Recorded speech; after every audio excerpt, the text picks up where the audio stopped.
Welcome to the Game Corner, another video game podcast. My name is Harris. You might know me online as Rex, and I'm joined, as always, by friend and co-host Rowan. You might know me as Milka. I think that was the longest wind-up you've ever done. That might be true. So the fun thing about the wind-ups, and like this happens in a lot of audio things that try and be smart. So like Riverside is one. I've experienced this in Discord with Discord's auto gain and whatnot. And I don't think that my Go XLR does it, because I think my Go XLR is just going to put in whatever I'm saying. But when it's a long sound like that, it like try and cut off. It's like, oh, this is noise now. It's no longer. I'm like, no, I want that. So I have to go and like edit it back in on Riverside before I export the video for this. It's very funny sometimes when it is too long. My buy at the end is always that. It's always, I always have to add more. So like if there's ever, listener, if you're ever listening and my buy at the end is cut off, A, thank you for getting that far, and B, that's why. Anyway, how are you doing? Shorter syllables. I'm doing great. I was having a hard day at work, and then I saw that Atlanta Regionals were announced, and suddenly life was a lot brighter. Yeah, I'm pretty hyped. Yeah, I'm pretty excited too. The timing of that, I think, is not when we're trying to plan a trip to anywhere, except for Atlanta now. So that could be fun. And I want to go. It'll be fun to like romp around your and Bruno's hometown kind of. And so it's really it's only mine. Bruno's like pretty far north of the city. Oh, is he? Yeah. Okay. I mean, it's his in the same way Orlando is yours, I guess. Like, sure. You gotta drive in. I will say, okay, so the event is in downtown, and I'm going to God. Anyway, so the event is downtown, which has some things. It has an amazing stadium. It has a bunch of music venues and all that. It is not the place you want to it's not a particularly great place to hang out at night. Not even from a safety standpoint, maybe a little bit. From I a safety was standpoint. going to ask safety, but even in terms of just having fun, don't hang out in downtown when you're done with the regional. If you want to go out, talk to me. Like Virginia Highlands, Midtown, Edgewood, all really cool places. The Beltline has just, you can just walk for miles and find like amazing restaurants and bars and everything all the way down. Like how far is that? 10 minutes from downtown. Like, oh really? Okay, not too bad. Yeah. Not too bad. Yeah, you can Uber to pretty much anywhere in the city itself, like pretty easily. Sure. Like, yeah. So yeah, we might go, which would be fun. And if we do, like Atlanta is, well, it's close enough to drive. I tried it once. Maybe this time my tire won't explode on the way. That's a story I told in I think a single digit episode, maybe. If not, it was early on. But yeah, that's fun. I'm pretty excited for that. That's gonna be Reg G1. Yes. So unfortunately, back to that. Honestly, at this point, I'm ready for it. I'm kind of over H at this point, and it might be burnout, but it's mostly that all. This is a very RNG heavy format. I hate to say it, but it's like, and this is a little bit of me whining, but it's very true. Like Scale Shot Dragonite has become. I hate that I'm so mad at my favorite mon, but I really am. Like Scale Shot Dragonite has become simultaneously like maybe the most important part of the meta, and also just you are so dependent on 90% move, not just to attack things, but also to boost your own stats. And so if you miss it, your whole game plan goes up in smoke, and it just 10% happens a lot. Like there are a lot of moves that are 90% accurate, but like it doesn't feel that way. You don't have to click them multiple times for them to have a massive impact, right? Like if you connect an Icicle Crash with a Chen-Pao into an Amoonguss, you can just win the game like right there or something, right? Or like a 90% overheat or Draco Meteor or something. But Scale Shot, it's not doing that insane of damage. You've got to hit it to get your speed up, and then you've got to keep hitting it to kill things with that speed. And yeah, I don't know. And there's obviously Sneasler, right? And actually Sneasler and Scale Shot Dragonite are best buddies. So it's just become a lot like that. I'm not a huge fan. And now after LAIC, which we'll talk about in a little bit, Marco Silva, first off, congratulations, played like a madman, like just absolute master of the team. But his team, if we're talking about RNG, is Charizard, Jumpluff, so Sleep Powder, you've got Heat Wave, you got Overheat, like it's a lot of stuff. I don't know. So sorry to go back to Scale Shot Dragonite.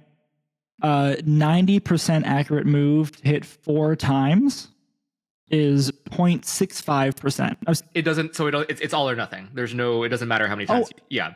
You either hit or Is you it? don't, and then once you hit either 4 or 5 times 50% roll at that point. Wait, really? I thought we just. What was the 90%? What was the? You might be thinking of Pop Bomb.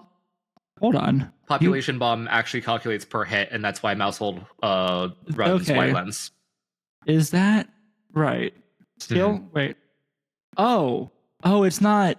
Wait, hold on. It's the same as like Bullet Seed or something, but it can miss.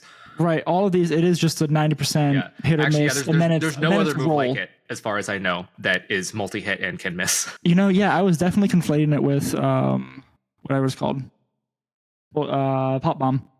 Wow, I did not realize that. Okay, well, it's tragic, but egg on my face. That sucks. Yeah. So I mean, it's really great when it works. I have played a lot of scale shot teams, and like, it is objectively correct in a lot of places that is the mon you want on your team. It is what does the job best, but I really don't like it, and I'm probably going to end up choosing a suboptimal team just to avoid feeling like I'm like staking my life on a 90% roll. What's funny is times throughout a tournament. I was actually starting to look at teams to start practicing for Toronto, and I'm like, how do I put I'm looking for a rain team with scale shot Dragonite on it. I think it's actually not terrible on rain. The times that I find I don't like it are when your game plan revolves around it. Like Dragonite is also your sweeper. Mm-hmm. You'll see it patching a lot of teams where it doesn't come every time, and it's mostly a Dondozo answer. It actually is turned into the best Haze user in the format. Yeah, I see them running around with Haze, and I was like, oh, that's interesting. Yeah, it's also a really good bulky Tailwind user, as we found out this past weekend. People didn't really like put 2 and 2 together there, but like, if it becomes fast itself, suddenly it can haze away other people's boosts before they get to use them, and it gets to click Tailwind, like either using multi-scale to live and then click Tailwind, or already having a speed boost and just being a fast Tailwind setter. Right. So like it's got a lot of utility. I think you can put. I like it on teams where it's not your primary sweeper. Coaching plus scale shot D-Knight is really strong until you just miss and do 0 damage, right? So yeah, I don't know. But yeah, like I said, I mean the still the 90% accuracy is going to bite you in the butt more than it will eventually, right? And everyone, there were a ton of players like on like Twitter, whatever, like saying afterwards that it's like, yeah, it had to happen at some point. I lost. I forget who it was. I think it might have been Rios or Edu who tweeted, it's like, yep, like it's tragic that it was like the game deciding turn, but it was going to happen to you at some point, right? Over how many rounds if they're in top cut? Like a lot. Right. Yeah, how many times do you use that move? Yeah, good point. What was I brought you back with improper math. What were you saying before we went back to Dragon Knight? Oh god, yeah, this is just a massive tangent. I was saying that I just don't like that H. I'm starting to get sick of H because it's getting pretty RNG heavy. Yes. But we're gonna be going back to G. That is what the tournaments we're talking about are. Like we get one more run in Sacramento is an H tournament this coming weekend. That's right. And then we are going to Toronto, and after that it's over. After that we're back to big beefy restricteds. Yeah, good point. So that'll be interesting to see. So one of the things that spoilers, what I'm going to say when we start looking at teams here for LAIC and what I expect to see in Toronto and also what I expect to see in Sacramento, not in that order, is going to be like we're seeing a lot of the same moms now. We're seeing a lot of this like similar looking teams. I feel like earlier on in Reg H, we're like, oh, there's so much variety. Oh, it's so cool, right? They are starting to centralize for sure. We're definitely getting that point of centralization in the regulation that always comes towards the end. Obviously, as we approach the last few tournaments, like you said, we're going to get less experimentation, more things people are comfortable with, and there's just that many more answers in the meta that exist. Yeah. It's funny, if you look at the usage stats for LAIC, the top 5 are unchanging for day 1 and day 2. It's Sneasler, Rillaboom, Goldengo, Dragonite, and Cineroar. Like they are unsurprising, right? But I don't know. They change order. Dragonite in the unchanging top 5 for me is wild. It's always been like a power, at least this format or this generation rather. It's always been a powerful mon that had it had a niche that either worked or didn't for your team, and now it's just become like crazy splashable. You can put on anything. Yeah. I mean that is cool, but like you said, like it is an annoying. I wish it was at least a consistent staple, right? Instead, like right. It is what it is, though. Do we want to? What do we want to start with? We had the Game Awards nominees as well, so that's something to talk about as well. I don't know where you want to start. I do want to talk about Game Awards here at the end, but or it's in the B segment in the back half, I guess, right? Okay. As we've been known to do, we do Pokemon stuff first, and then we go into something else completely random. Fair enough. I do want to touch on what you said there real quick when you mentioned the top 5 usage or the usage stats at all, but the less change that we see in those usage stats published by Pokemon in these big tournaments, like that just indicates a more centralized meta, right? Like yes, that's exactly. very obvious. So if you see the same mons in top stats from day 1 to day 2, that means that like, when it changes, it means that there's a big difference between the best players, what they are using, and what everyone's using, what the conventional wisdom is. Now the conventional wisdom and what's best have become unified. They are the same thing. Yes. The best player in the tournament and just some guy who got a team off showdown and brought it to the weekend are very likely to be running 5 of the 6 same mons. Yep. It's just who pilots them better. And obviously, like, there's the stuff we don't see. There's the stats, the EVs. I mean, there's going to be difference in moves, right? But, like, nonetheless... I mean, that said, Scale Shot D-Knight wants to run 252. Oh, yeah, I'm certain that's... So does Sneasler. Yeah, so there we do get... It's almost refreshing to see 252, like, just as a thing that's pretty easy. But it's also like, man, really? Yeah, it's very awkward, right? Because you need to be as fast as Dragonite's max adamant speed to beat out a lot of important things like Dragapult's adamant Dragapult. Right. You're barely over Jolly Sneasler. Like, you need all that speed, and then after that point, you don't have a boosting item. Your item is to make your attack actually work. So you need all the attack you can get too, and that's it. Like there's no real choice in the matter. You're not even a Sashmon, but you got to do it. But where do you put that last 4? That's the real. I mean, so if you are on coaching, that last 4 can go in defense and make it an even stat, which means that you technically get 1 more point out of a single coaching boost because Pokemon rounds down. Well, there you go. However, that puts you at a slight disadvantage into Porygon 2, who chooses its download boost based on which of the stats add up to be higher. So you technically want a higher SPDF for P2, but it's differential, and Dragonite's already has a higher SPDF than defense, so, up to you. Wow, you're right, but out of all the things that I think we've said on this podcast, that might have been like the most like sweaty nerdy thing that I've heard you say, at least in a long time. Like, I get it. I appreciate the knowledge. It's really accurate. And the real answer is, it's so sweaty nerdy because it doesn't matter. It really does not matter. Oh yeah, no. At that point, that small of a scale, it doesn't really matter. It might matter. It might matter if you have a really defensive mon next to your Dragonite, and your Dragonite has really good SPDF. It already has better SPDF than its defense by a decent bit. It might determine whether the P2 gets a usable boost or not, which does matter. So, okay, I don't know if you're proving my point or disproving it, but that's actually I don't know. I have feelings. The real answer is it doesn't matter. Don't worry about it. Don't think to that. If you have to wonder if you need to think that hard about it, don't because you don't. You already determined that you don't need to think that hard about it. Okay, let's look at LAIC. LAIC happened this past weekend, over in Sao Paulo, Brazil. Which is neat. There was 455 Masters, which, as you so eloquently put in our Discord, that's like half of an East Coast regional. Yep, and they got a lot more points than that. But that's yeah, true.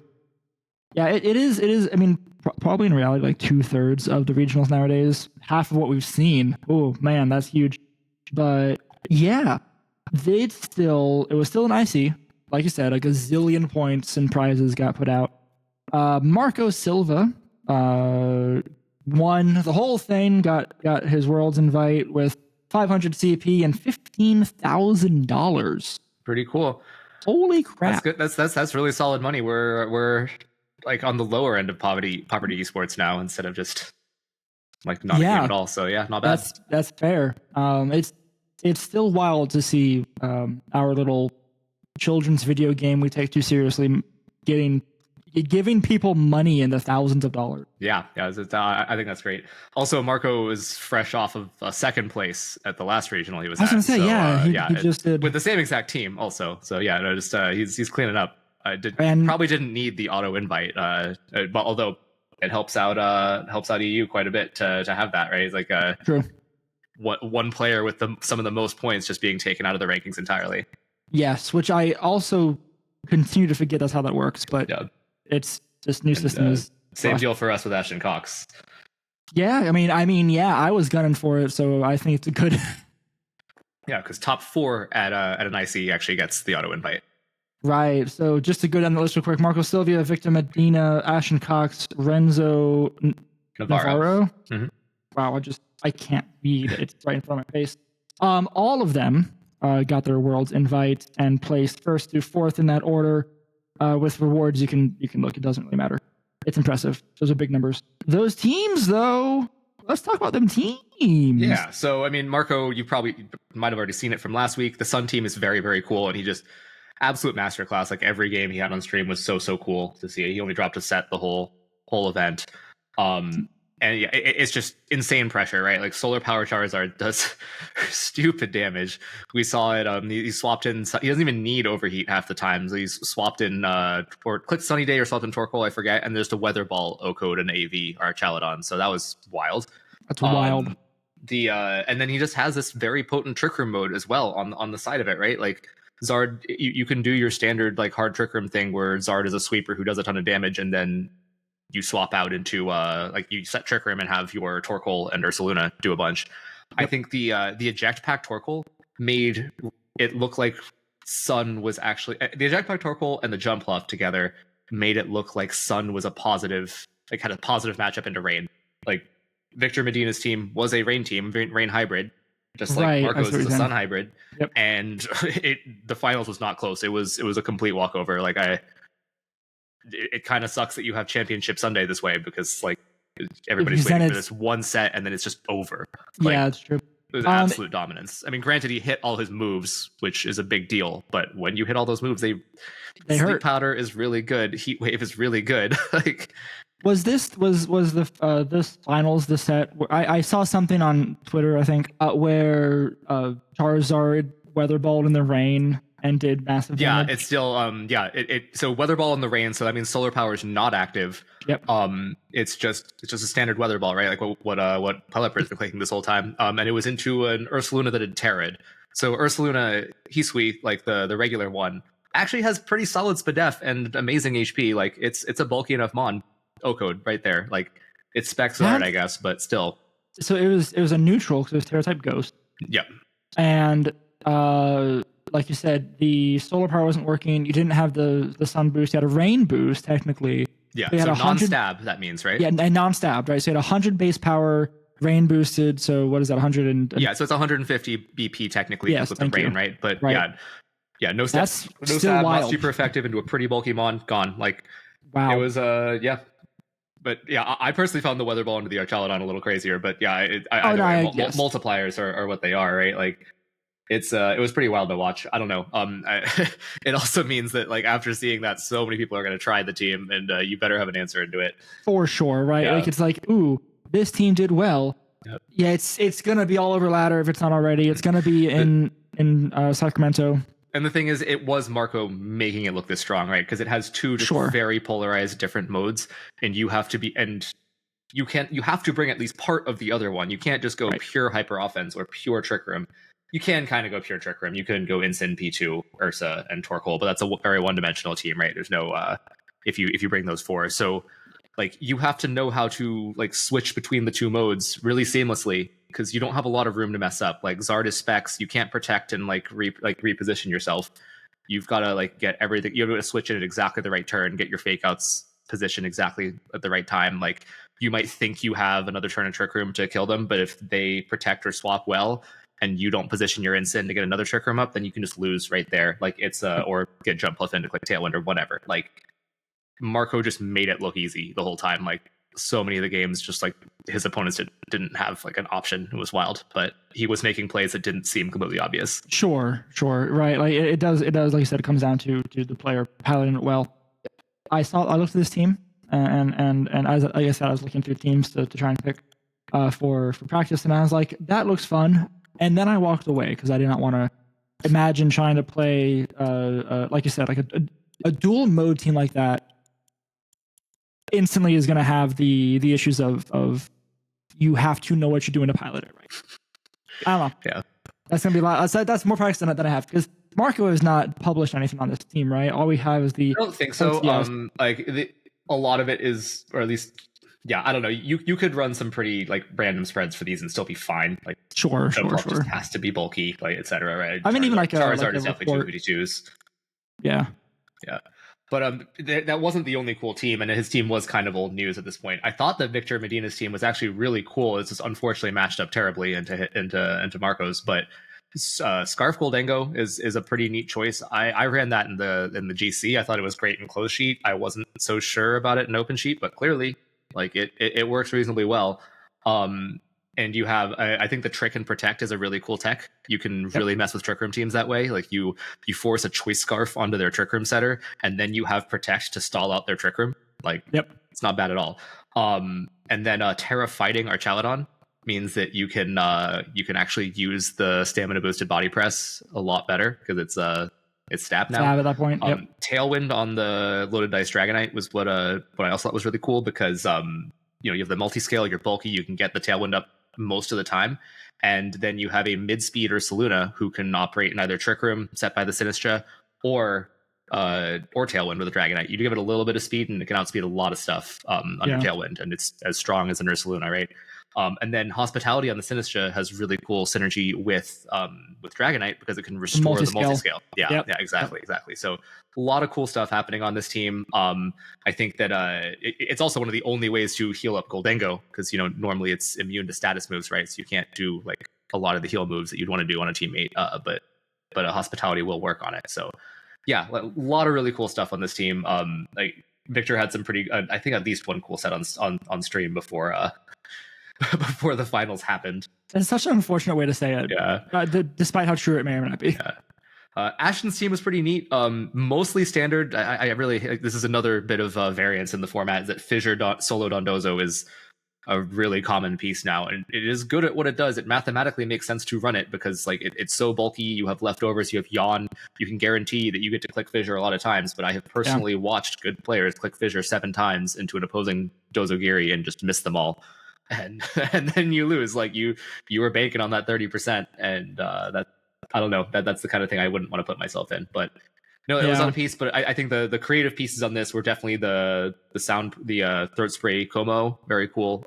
It's not outlandish, but it's not as common these days, so it's pretty cool to see that. And then Choice Specs Goldengo with Terra Fairy and Dazzling Gleam. Like you don't see that as much either, but you get like a nice discount Fluttermane there.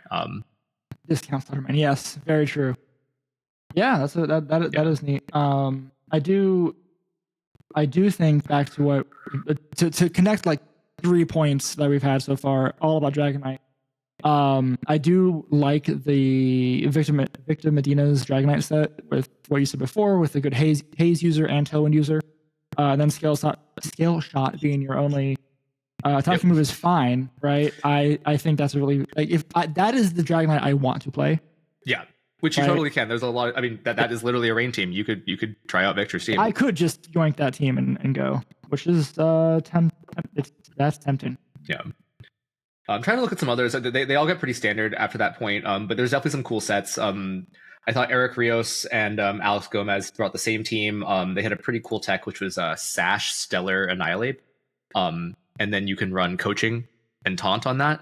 So you have a Fake Out proof Coaching and Taunt that's pretty fast. Like Annihilate is not slow. Right. So yeah, unlike Sneasler, you don't have to worry about being faked out. You can just get that Coaching onto your Dragonite, onto your Rillaboom. They had and it's Taunt. You can you're faster than like Vivian, for example. So no Tailwind, no Rage Powder, no Sleep Powder specifically on Vivian. And then the other cool tech they had on there was a Mirror Herb and Incineroar. So we've seen this a bunch with Intimidate users, but usually faster ones. But they made really good use of it. Mirror Herb just basically means you get to send your Incineroar into a Kingambit and get your +2. And you give it a little speed, then Incineroar kind of hard walls most Kingambits that aren't running low kick, and then you just +2 Flare Blitz them and goodbye. Yeah, unless they, I mean, even if and when they Terra Dark. Yeah, you're still doing a ton of damage. With +2. Yeah. So yeah. Fair So point. pretty cool there. I'm trying to think of some other things. The other thing, so we've seen a lot of Ursaluna Hisui, especially in the top ranks, but there were 3 Blood Moons below that, 4 even, and I think it was really cool that we're seeing like a real diversification of Blood Moons.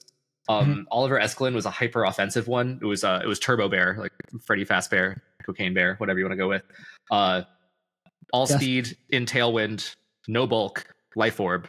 It just does Blood Moon damage fast, things, right? Yeah. Then you have after that is the Kenneth Gamboa had the Blood Moon that we've been seeing a lot more recently, which is Assault Vest. So it shores up that only bad defensive stat to suddenly be as good or better as its already really good defensive stat. And then you just kind of just do solid damage over time, right? So seeing that with Tailwind instead of screens is interesting, but it clearly did the job. I think that's really cool. Poison Terra is great to wall Sneaslers, and then as is Ghost. And then what was that? And then Edu brought the most unique one, which was a Covert Cloak set, Terra Electric with Yawn. I ran a set like this in the Global Challenge as well, and I also with leftovers instead of Covert Cloak, but also Yawn Blood Moon with Terra Electric, and I thought it was amazing in Close Sheet because no one expects your Blood Moon to yawn them. Right. But the concept still works. It's still pretty cool because what happens when you yawn someone, they're not going to click Protect because they'll go to sleep. They want to swap that mon out. And what are you scared of when you click Blood Moon is them protecting and wasting your Blood Moon that you can't use again the next turn. So if you yawn someone, you are basically setting them up to have a free base 140 stab special damage off of 130 something special attack. Like, it's pretty neat. And then Terra Electric's a weird one, but it's just like a very good general defensive Terra typing. Like, it only has one weakness, and which is ground. Garchomp's kind of been pushed out of the meta by all these Scale Shot Dragonites.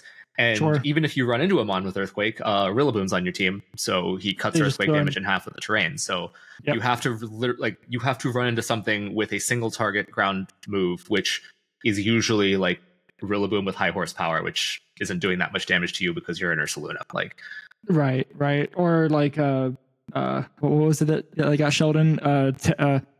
Terra Ground, Terra Blast. Yeah, right. So something wacky like that, right? Yes. Yeah. And the Covert Cloak's pretty neat because it means that they can't snarl you down, but more importantly, they can't fake you out and stop you from yawning them. Yeah, that is pretty neat. Yeah, and the meta is very physical right now. So the Blood Moon's main defensive stat is defense, so it's actually a tank, and it gets to yawn you, and it gets to do really good damage. It's like better Gastrodon, I guess, better Solo Dozo, something like that doesn't have to rely on Fissure. I think it's a really cool set for me to, and I clearly made it work really well too. Yeah, really cool. Yeah, I can't really think of much else. I guess shout out to Paul Ruiz. I've been like getting lessons from him for a while, and I thought he had a pretty standard rain team, but the big mix on there was Choice Scarf Pelipper, which you don't see as much. But getting to click Icy Wind off your Pelipper is pretty neat because you can break sashes and gain speed control for an Archaludon that already gets to click Electroshot. So usually with Arch, you have to choose, like, do I want to give this thing... If I'm going to give this thing Tailwind, then it's going to be on turn 2.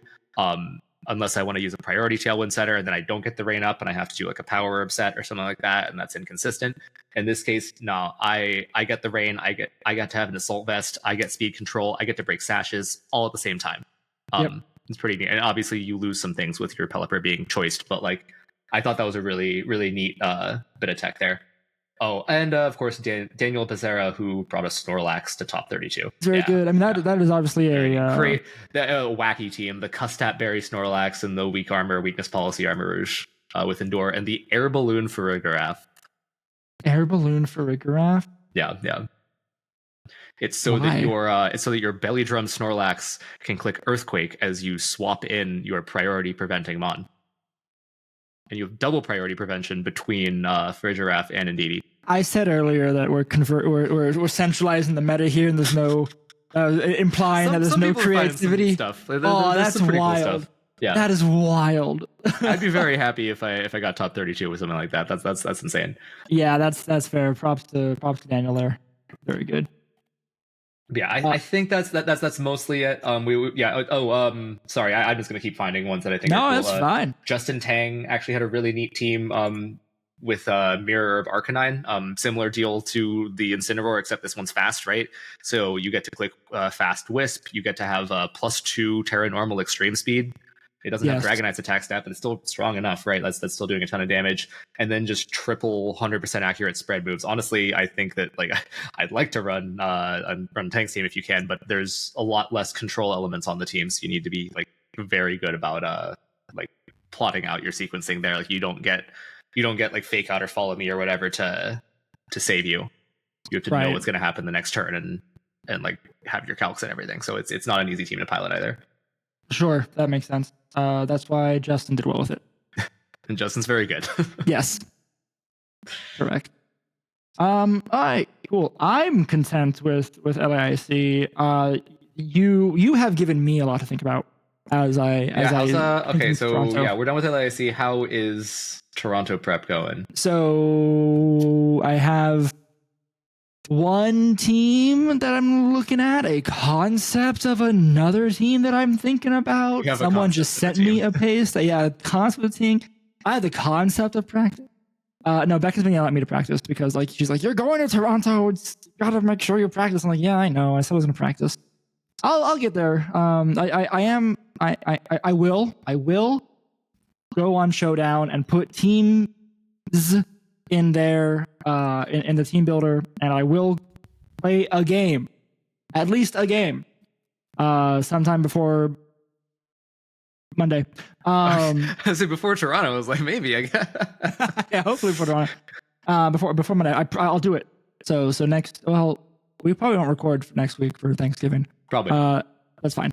So anyway, I will do something. I do want to look at Sacramento to see, what comes out of Sacramento after LAIC, to see what happens there. Seeing as, like you said, that's the last one before the Toronto. So yeah, I mean, it exists. How about you? How's your practice coming along? I have like 4 teams that are decent, and I'm not happy with any of them, honestly. So I don't even know what I'm gonna do. I'm also kind of waiting for Sacramento to like really solidify something, but I think that might just be cope. I'm not really sure. Like I know for me it's lazy. It's just procrastination. No, I've been trying. I don't know. I've not been playing as much as I want to because of work, but I have been getting a few sets in every day, and like the nature of it is that no team can beat everything, so I shouldn't expect to win like more than like 60% of my games or something at best, right? But on ladder especially. But I don't know. I'm either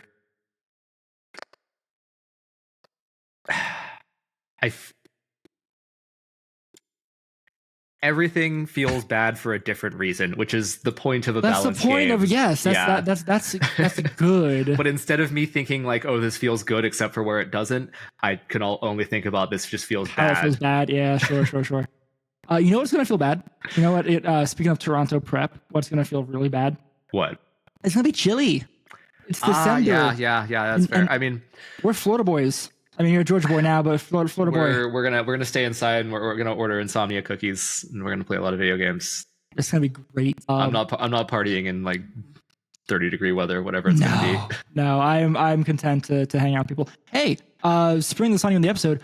I want to record something in person again, like we did that one time. Yeah, it'd be fun. I don't know what. I don't know where. I do know how. That's about all I have. I have relying on you to come up with the other 2 as well.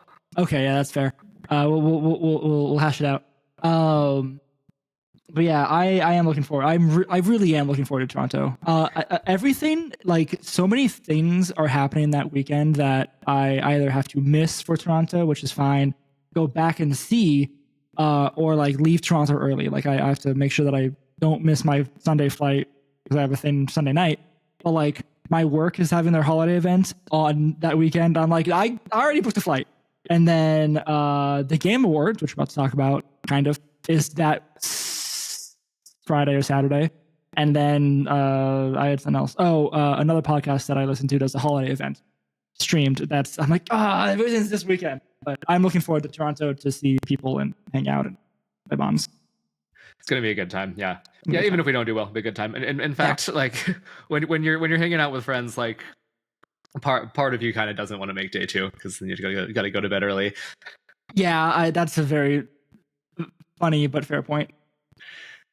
Okay. So let's touch on the Game Awards. I don't want necessarily, because I'm utterly unprepared for it. I guess I can try real quick. I mean, I've just been looking at the nominees a little bit, and like, I'll be honest with you, I hate these. Like, there are some of these that are decent, but like, I don't know. Like, okay, do we want to go over them? Hold on. Yeah. Okay. So Game of the Year, reasonable. Wait. I think part of this is that I like Nintendo stuff a lot, and I am probably biased towards Nintendo, and these people are clearly biased against them. If that makes sense. Like, there isn't a single like first party Nintendo game anywhere in any categories except for best family game, which is Jamboree, I think. Yeah. In fact, let me go to that section. I'm trying to. Where is the Game Awards? Why can I not click the game? I'm just looking at a GameSpot list. I guess we can do that too. I was gonna pull it up for the video portion of the podcast. What the heck is going on? Give me the website. The Game Awards website. Is their website down? What is going on? Hold on. I would just use something that works. Yeah, I know. But hold on. I'm angry. This should. Oh my gosh. Maybe I'll cut this out of the episode if I remember to do that. Otherwise, say you're the one who has to edit this. Portions of this will be shown and it'll be annoying. Oh wait, no, I put it in here. Hold on. We're almost there. Wow, look, I did it. And then if I share screen, look. Oh my gosh. Okay, there's a lot of categories for this, so I actually actively don't want to do all of them. No, I don't do all of them. So I mean, yeah, they go from Game of the Year all the way down to best esports team, and I can promise you that I don't think we care about best esports team, esports athlete, esports game.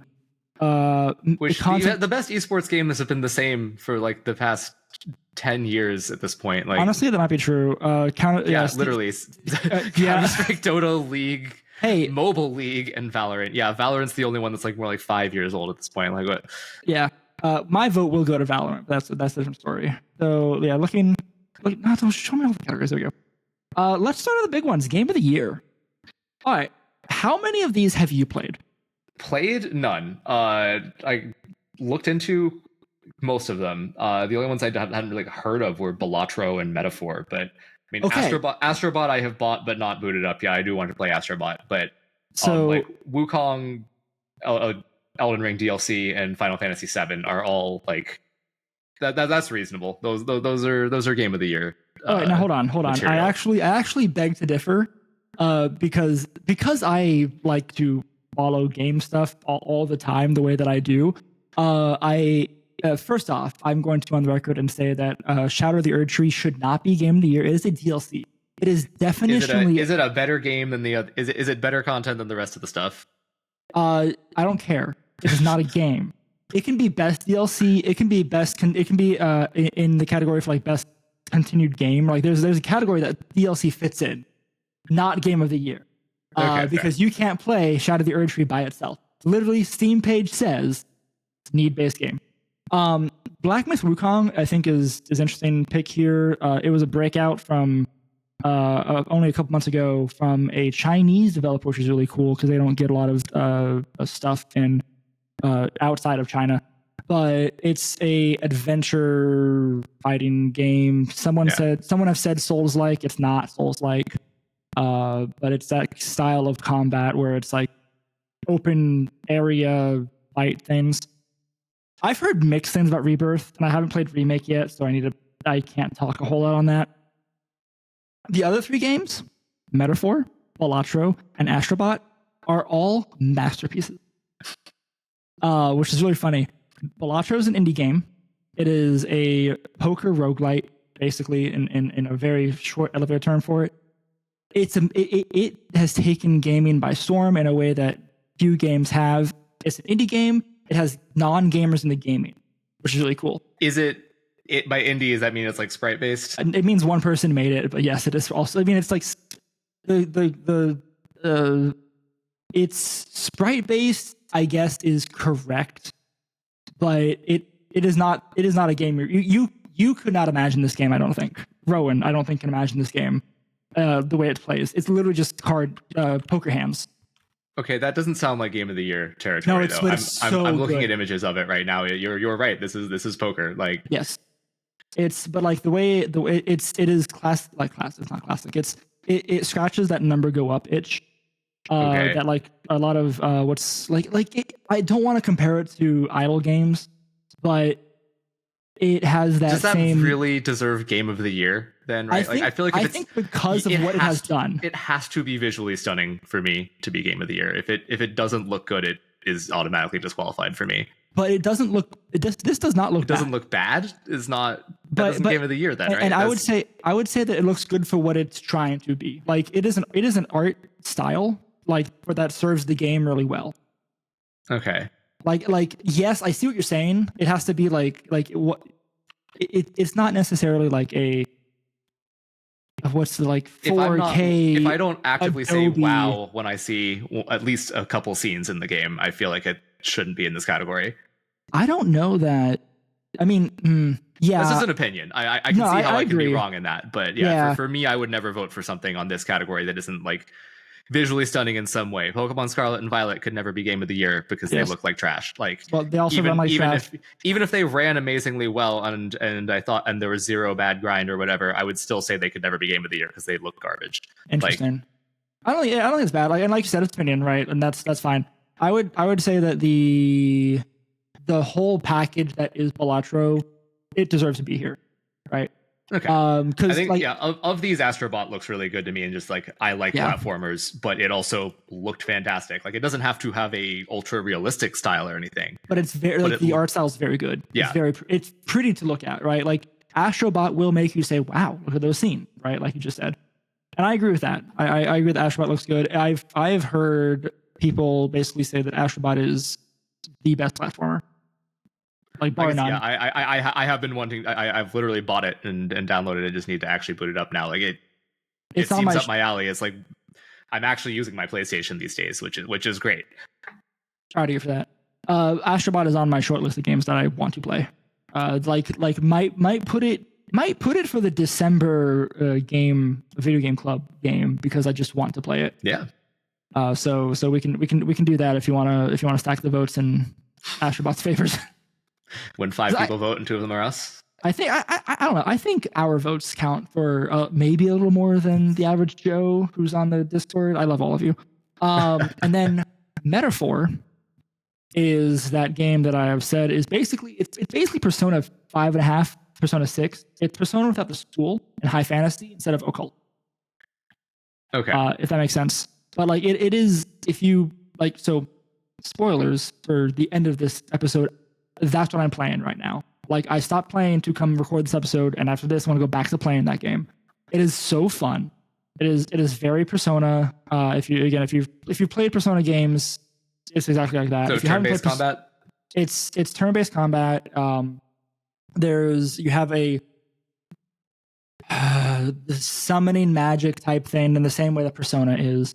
You have just also like your characters can melee combat, whatever. You have a whole party thing. You have the time calendar thing like Persona, but it's not school based, which is some people say is a plus, and I think it's fine either way. But it's really cool. It is a neat. It's a very heavy handed story as you get into things. Like it's called Metaphor for a reason, and they've really let you know that.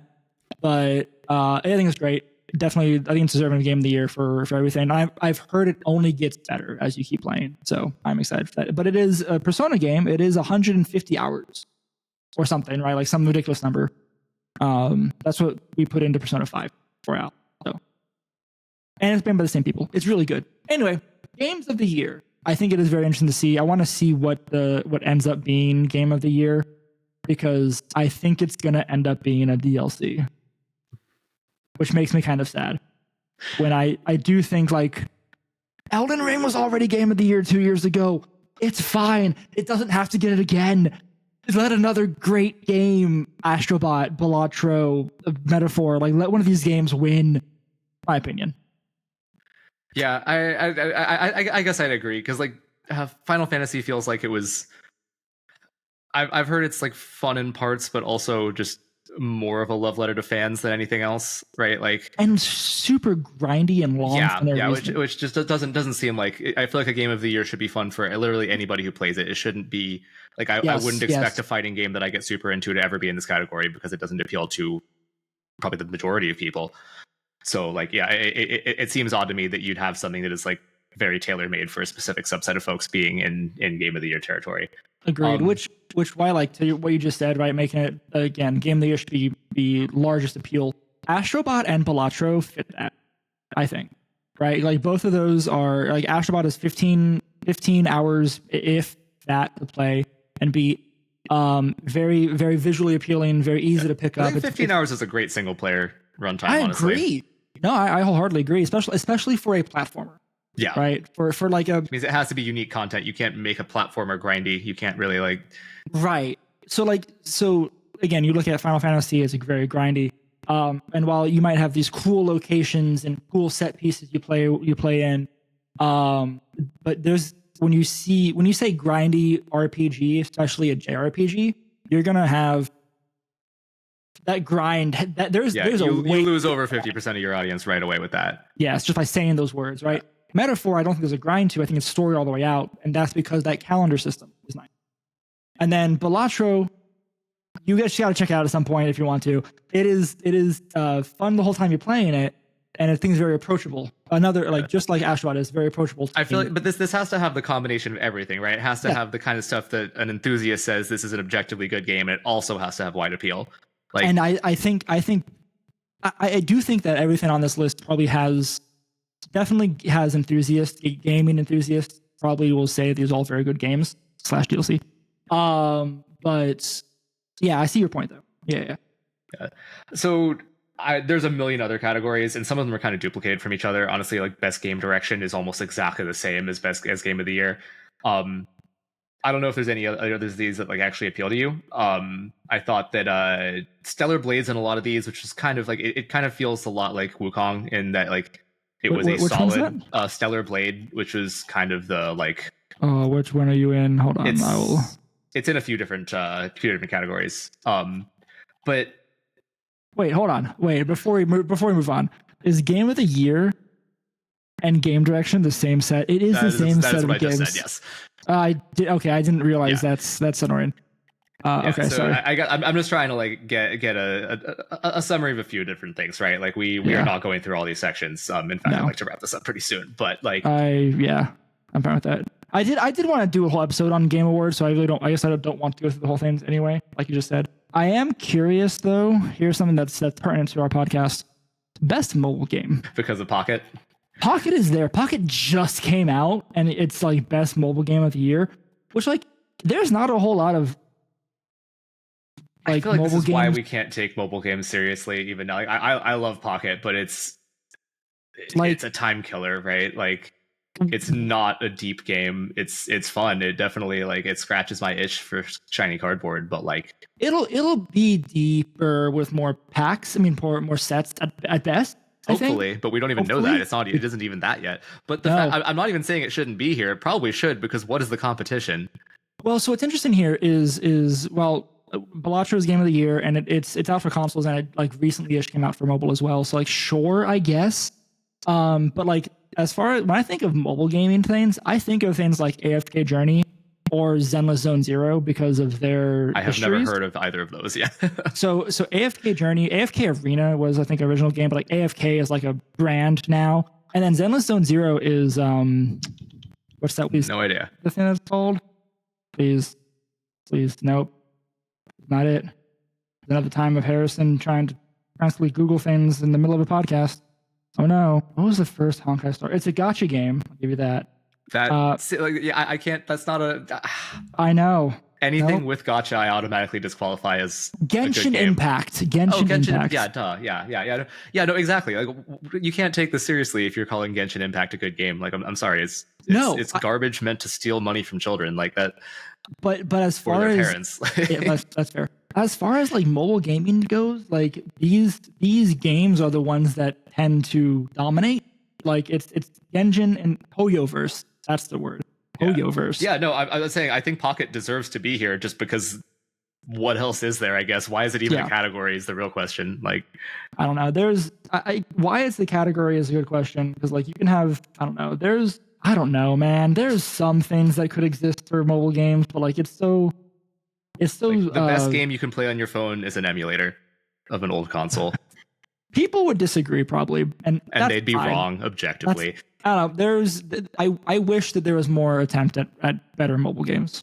I do think it's where the profit is, right? Like it's true. People who take this stuff seriously, like there's a stigma against it, but the stigma exists for a reason. So you could make a really cool game that is. Phones are crazy powerful. Like an iPhone nowadays, the latest iPhone chips are crazy, but like, there is no market for a $40 app.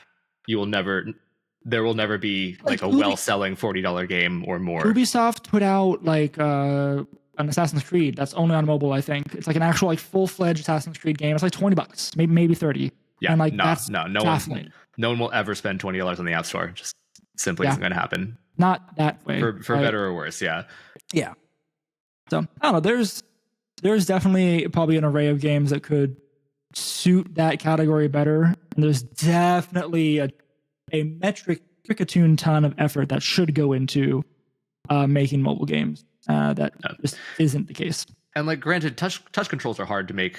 Yes. Like a really good game around, but you can just have strategy-based stuff, right? Like Pocket could be great if it was, the actual TCG and had actual accessibility and wasn't a gacha game. Oh, you mean the thing that exists? No, because that's also a gacha game. Oh, well, okay, yeah, I guess that's not. Yeah, that is fair, especially if you were trying to be competitive, I think.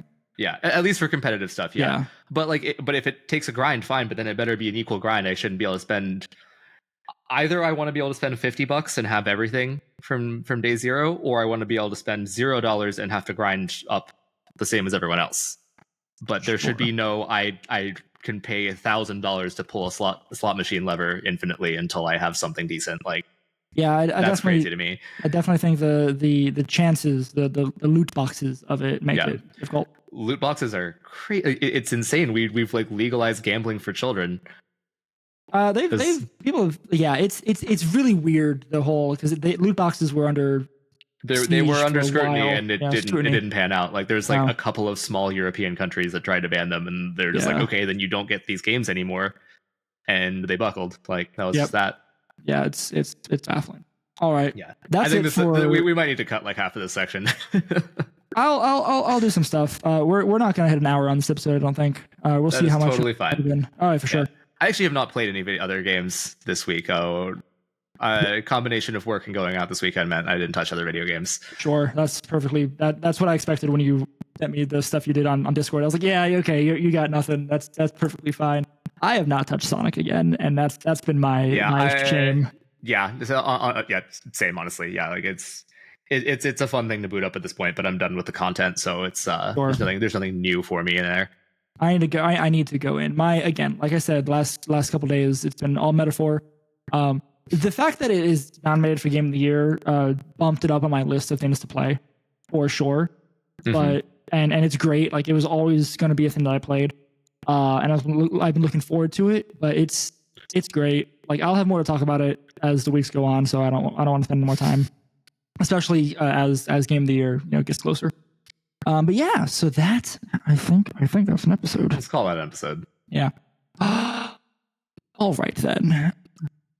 I have been Harrison. You can find me online at row_ixon or rowixon.bsky.social or anywhere else, right? You can find me if you look at rowixon. Rowan, who are you? I'm Rowan. You can find me on Blue Sky, Rowan Hall.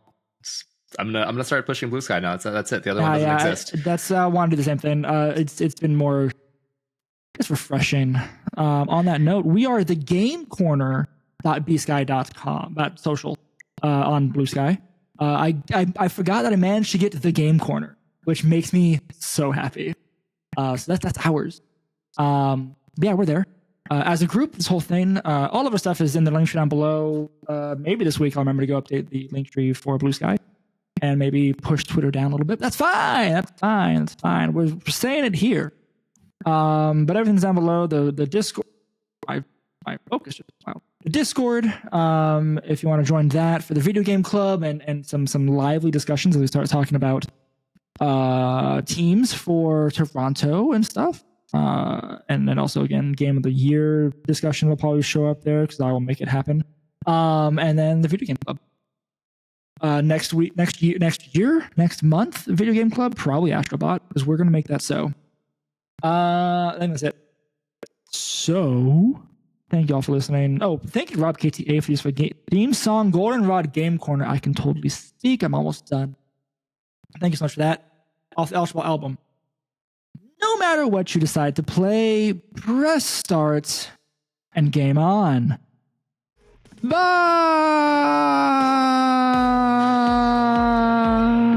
That's going to get cut off. You will. Yeah, probably.